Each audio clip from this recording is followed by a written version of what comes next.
السلام علیکم ناظرین، ایم آر نیوز سے میں ہوں طاہر عباس بلوچ۔ اب تک کی تازہ ترین ہیڈ لائنز۔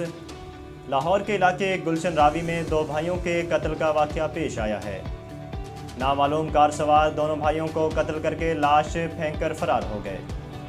پولیس کے مطابق مقتولین کے سر پر گولیاں ماری گئیں۔ قاری زرار اور راز محمد ہری پور کے رہائشی تھے۔ ایک بھائی کی عمر 50 سال، دوسرے کی 40 سال تھی۔ پولیس اور فرانزک ٹیموں نے شواہد اکٹھے کر کے لاشیں پوسٹ مارٹم کے لیے بھیج دی ہیں اور ملزمان کی تلاش شروع کر دی ہے۔ ناظرین، خیبر پختونخوا سمیت پنجاب میں ڈینگی کے مریضوں کی تعداد میں تیزی سے اضافہ ہوا ہے۔ پنجاب میں ڈینگی کے 136 مریض رپورٹ ہوئے، جن میں سے سب سے زیادہ لاہور میں 103 مریض بیمار ہیں۔ اسلام آباد میں ڈینگی مریضوں کی مجموعی تعداد 275 ہو گئی۔ پشاور کے 2 سرکاری اسپتالوں میں 24 گھنٹوں کے دوران ڈینگی کے مزید 313 مثبت کیسز سامنے آئے۔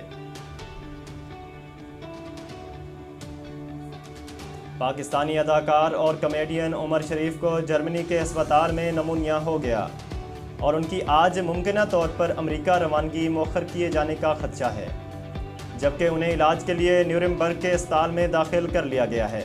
گلوکارہ نازیہ حسن کے شوہر مرزا اشتیاق بیگ نے زہیب حسن کے خلاف لندن ہائی کورٹ میں ہرجانے کا دعویٰ کرنے کا اعلان کر دیا۔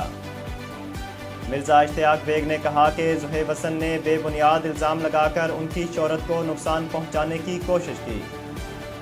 انہوں نے کہا کہ نازیہ حسن سے محبت کرتا تھا، معلوم تھا نازیہ حسن کو کینسر ہے، اس کے باوجود ان سے شادی کی۔ واضح رہے کہ اس سے قبل زہیب حسن نے الزام عائد کیا تھا کہ نازیہ حسن کو ان کے سابق شوہر اشتیاق بیگ نے زہر دیا تھا۔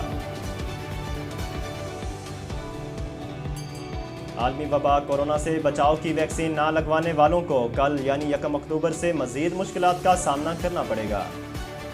انسداد کورونا کے ادارے national command and operation centre نے غیر ویکسین شدہ افراد پر پابندیوں کے حوالے سے خبردار کیا ہے۔ NCOC نے خبردار کیا ہے کہ 30 ستمبر کے بعد غیر ویکسین شدہ افراد پر پابندیاں لاگو ہو جائیں گی۔ عمران خان کے معاون خصوصی برائے صحت ڈاکٹر فیصل سلطان کا کہنا ہے کہ حاملہ خواتین بھی ویکسین لگوائیں۔ ناظرین، ایم آر نیوز سے فی الحال اتنا ہی۔ مزید خبروں اور تفصیلات کے لیے دیکھتے رہیں ایم آر نیوز۔